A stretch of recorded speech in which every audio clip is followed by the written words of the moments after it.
Hi guys, welcome to life tiles. ఈరోజు మనం పిల్లిగడ్డం మంత్రగాడు కథ చెప్పుకుందాం. ఫ్రెండ్స్, మన కథను లైక్ చేయండి, ఇంకొంచెం ఎక్కువ మంది మన కథలు వింటారు. సరే, ఇప్పుడు మనం కథలోకి వెళ్ళిపోదాం. కోటగిరి రాజకుమారి రూపవతి పేరుకు తగ్గట్లుగానే గొప్ప రూపవంతురాలు. 18 సంవత్సరాల వయసు వచ్చినా ఆమెలో ఇంకా చిలిపితనం పోలేదు.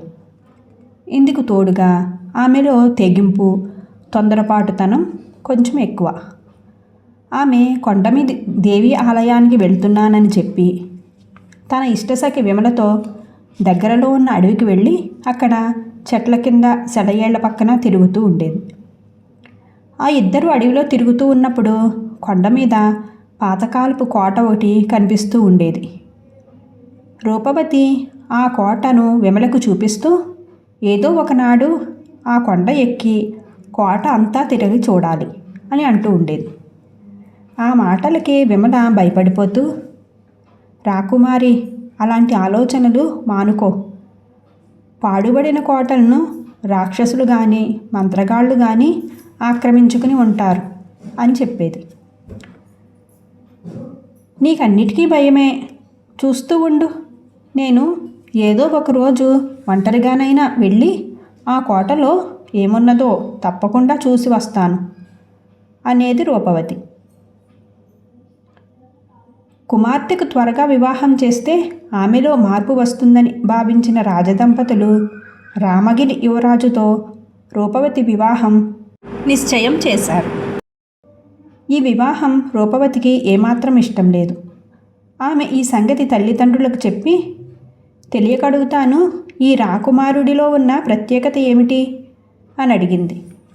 వాళ్ళు రూపవతి ప్రశ్నకు ఆశ్చర్యపోయి, ఈ రామగిరి యువరాజు రత్నసేనుడు, గురుకులంలో విద్య పూర్తి చేశాడు. ఏదో ఒకరోజు రామగిరికి రాజవుతాడు అని చెప్పారు. ఆ జవాబుకి రూపవతి ముఖం చిట్లించి, అందగాడు, విద్యావంతుడు, ఏదో ఒకనాడు సింహాసనం అధిష్ఠించి రాజకుమారుడు అంటూ ఏదో ఒకటి చెప్తారు. నేను అడిగేది వాళ్ళల్లో ఉన్న ప్రత్యేకత గురించి.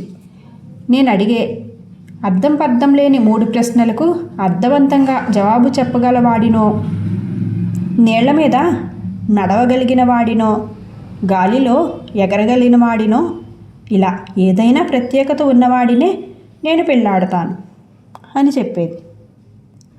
ఈ జవాబుకు రాజదంపతులు మరింతగా ఆశ్చర్యపోయి, నీకేమైనా గాలి సోకలేదు కదా, ఇది నీకు అన్ని విధాలా తగిన సంబంధం. యువరాజు రత్నసేనుడితోనే నీ పెళ్ళి అని అన్నారు. ఇంతలో రత్నసేనుడు బంధుమిత్ర సపరివారంగా వచ్చి రాజభవనానికి దగ్గర ఉన్న విడిదిలో దిగాడు. అయితే పెళ్ళి ఇంకా 2 రోజులు ఉన్నదనగా రూపవతి అంతఃపురంలో కనపడకుండా పోయింది. ఈ జరిగిన దానికి రాజదంపతులు దుఃఖించి కుమార్తె కోసం వెతకటం ప్రారంభించారు. చివరికి రాజభటులను ఆమె జాడ తెలుసుకోవటానికి రాజ్యం నలుమూలలకి పంపించారు. రూపవతికి ప్రియసఖి అయిన విమల రాకుమారి పంతం కొద్దీ ఎవరికీ కనపడకుండా అజ్ఞాతంలోనికి వెళ్ళిందని గ్రహించింది. ఆమె తప్పకుండా ఎన్నాళ్ళగానో చూడాలి అని అనుకుంటున్న కొండ మీద పాడుబడిన కోటకు గాని వెళ్ళి ఉంటుందని ఊహించింది.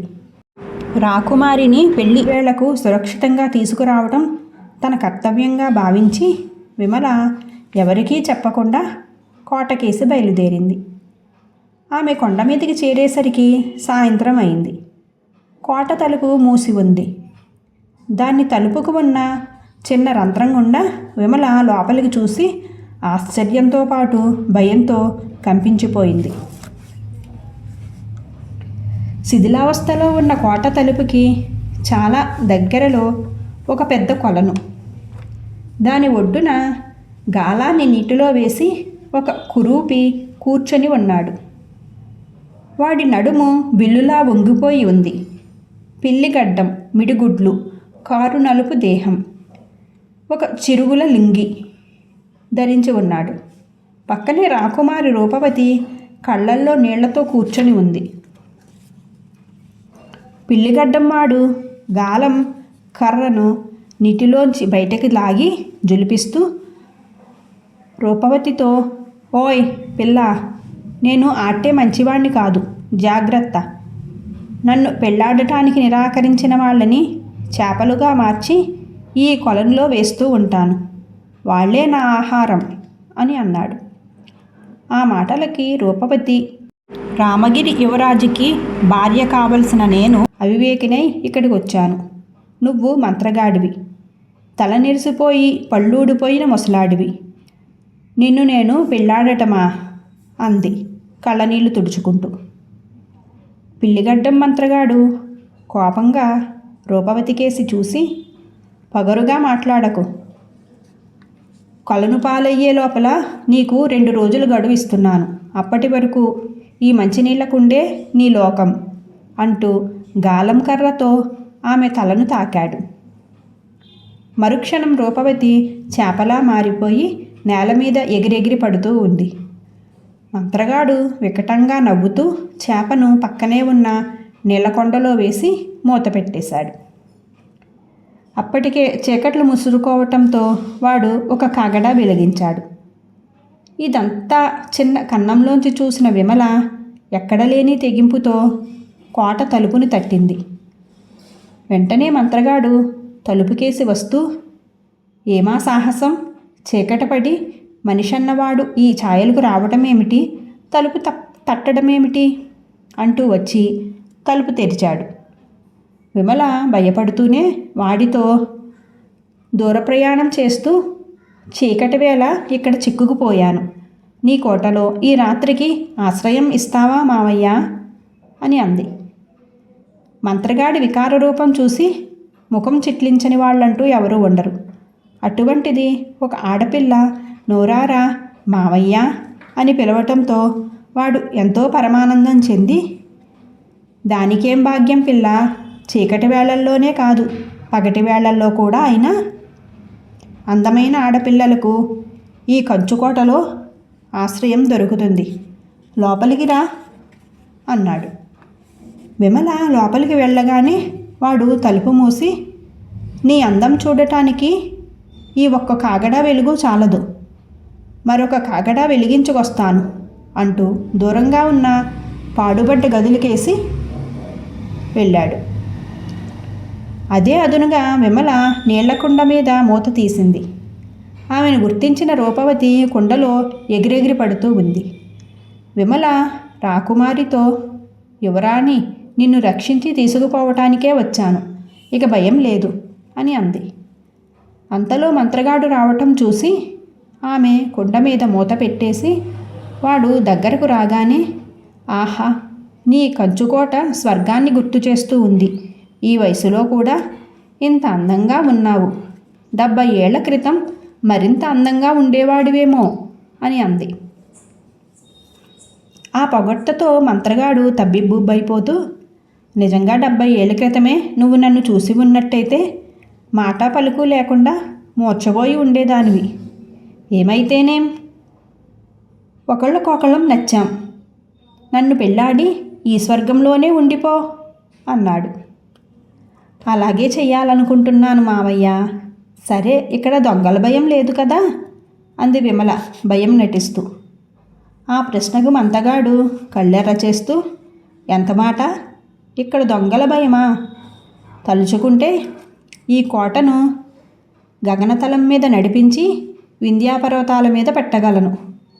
అంత అద్భుతమైనది నా మంత్రశక్తి అని ఒక క్షణం ఆగి, అయినా నీ దగ్గర ఏం మణిమాణిక్యాలున్నాయని దొంగల భయమా అని అడుగుతున్నావు అని అన్నాడు వికారంగా నవ్వుతూ. విమల వాడికి చప్పున తన వేలికి ఉన్న రవ్వల ఉంగరం చూపిస్తూ, మావయ్య, ఇది మామూలు రవ్వల ఉంగరం అనుకునేవు కాదు, ఎంతో మహిమగలది. ఆ మధ్య ఒక సిద్ధుడు ఆకాశ మార్గాన ప్రయాణం చేస్తూ రాత్రివేళ దారి తప్పి పల్లెలో మా ఇంటి పెరట్లో దిగాడు. ఆ రాత్రి ఆయనకు మా కుటుంబం ఆతిథ్యం ఇచ్చాం. తెల్లవారి ఆ సిద్ధుడు తన దారిన తాను పోతూ ఈ ఉంగరాన్ని నాకు బహూకరించాడు అని చూపించింది. సిద్ధప్రసాదమా అంటూ పిల్లిగడ్డం మంత్రగాడు ఆశ్చర్యపోయి, ఇంతకు ఈ ఉంగరంలో ఉన్న మహత్యం ఏమిటి అని అడిగాడు. దీన్ని ఎదుటి వాళ్లకు చూపిస్తూ వాళ్లను ఏం చేయమన్నా చేస్తారు.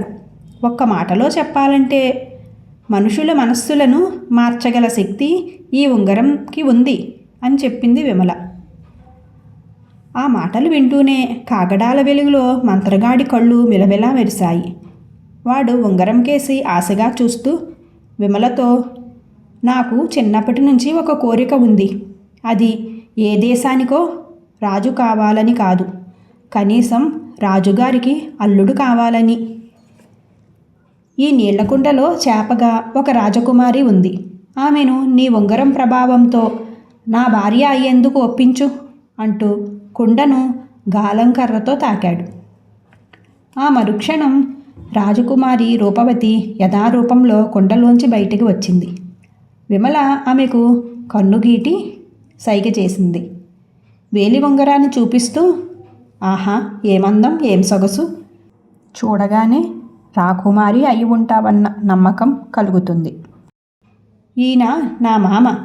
కొంచెం తిక్క కొద్దీ పైకలా వికృతంగా కనపడుతున్నాడు గాని అసలు సిసలైన అందగాడు. నీకన్ని విధాలా తగినవాడు. పెళ్ళాడతావా అని అంది. తప్పకుండా పెళ్ళాడతాను అంది రూపవతి. ఆ మాట వింటూనే మంత్రగాడు, ఆహా, ఏం నా అదృష్టం అంటూ ఆనందం పట్టలేక ఎగిరి గంతేసి ముందుకు పడబోయి గాలం కర్ర సాయంతో తమాయించుకుని, కోడలి పిల్ల, ఆ ఉంగరం నాకు ఇచ్చేయి. నన్ను అల్లుడుగా కూడదు అంటే ఉంగరం చూపించి మహారాజు మావయ్యని మనస్సు మార్చుకుంటాను అన్నాడు చెయ్యి చాపుతూ.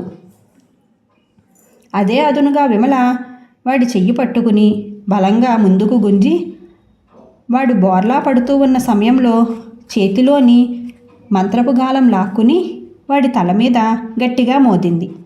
అంతే, మంత్రగాడు చేపగా మారి ఎగిరెగిరి పడుతూ వెళ్ళి కొలంలో పడ్డాడు. అమ్మయ్య, ఎంత తెలివిగా నన్ను కాపాడావే విమల అంటూ రాకుమారి తన ఇష్టసఖిని కౌగిలించుకొని, ఇక రాజనగరంకి పోదాం పద. నీ పెళ్ళికి నువ్వు కలలో కూడా ఊహించినంత గొప్ప బహుమానం ఇస్తానులే అని అంది. వాళ్ళు తిరిగి రాజభవనం చేరుకునేసరికి తెల్లవారిపోయింది. క్షేమంగా తిరిగి వచ్చిన కుమార్తెను చూసి రాజదంపతులు ఎంతగానో సంతోషించారు. ఆ సమయంలో అక్కడ పెళ్లి కుమారుడు రత్నసేనుడు కూడా ఉన్నాడు. రూపవతి జరిగిందంతా వాళ్లకు చెప్పి, ఏదో ఒక ప్రత్యేకత ఉన్నవాడినే పెళ్ళాడతానన్న వెర్రిమొర్రి ఆలోచనలతో నేను బాధపడి మీ అందరినీ కూడా బాధ కలిగించాను. ఇప్పుడు మీరు నిర్ణయించిన రాకుమారుణ్ణి వివాహమాడటానికి నాకు ఎలాంటి అభ్యంతరమూ లేదు అని అంది. అందుకు రాజదంపతులు ఎంతగానో ఆనందపడుతూ ఉంటే, అప్పటి వరకు విమలకేసి కన్నార్పకుండా చూస్తూ ఉన్న యువరాజు రత్నసేనుడు, క్షమించే యువరాణి, మీకు అభ్యంతరం లేకపోయినా నాకు ఉంది. పిల్లిగడ్డం మంత్రగాడి మాయలో చిక్కుకున్న మిమ్మల్ని ఎంతో తెలివితేటలతో సాహసంతో విముక్తురాలిని చేసిన ప్రియసఖి విమలలో నాకు ఎనలేని ప్రత్యేకత కనిపిస్తుంది. ఆమెను నేను వివాహమాడదలిచాను అన్నాడు. ఇది విని విమలకు నోట మాట రాలేదు. ఆమె సిగ్గుతో తల వంచుకుంది. రాకుమారి రూపవతి ఒక క్షణం నివ్వెరపడి తర్వాత చిరునవ్వుతో విమల భుజం మీద చెయ్యి వేసి, అవును విమల, నా మాట నేను నిలబెట్టుకున్నాను. నీ పెళ్ళికి గొప్ప బహుమానం ఇస్తానన్నాను గదా, ఇది నువ్వు కలలో కూడా ఊహించని బహుమానం అని అంది. తర్వాత రాజదంపతుల ఆధ్వర్యంలో విమల యువరాజు రత్నసేనుడికి వివాహం వైభవంగా జరిగింది. కథ సుఖాంతం. Thank you for watching guys. Friends, మన కథను లైక్ చేయండి. Thank you.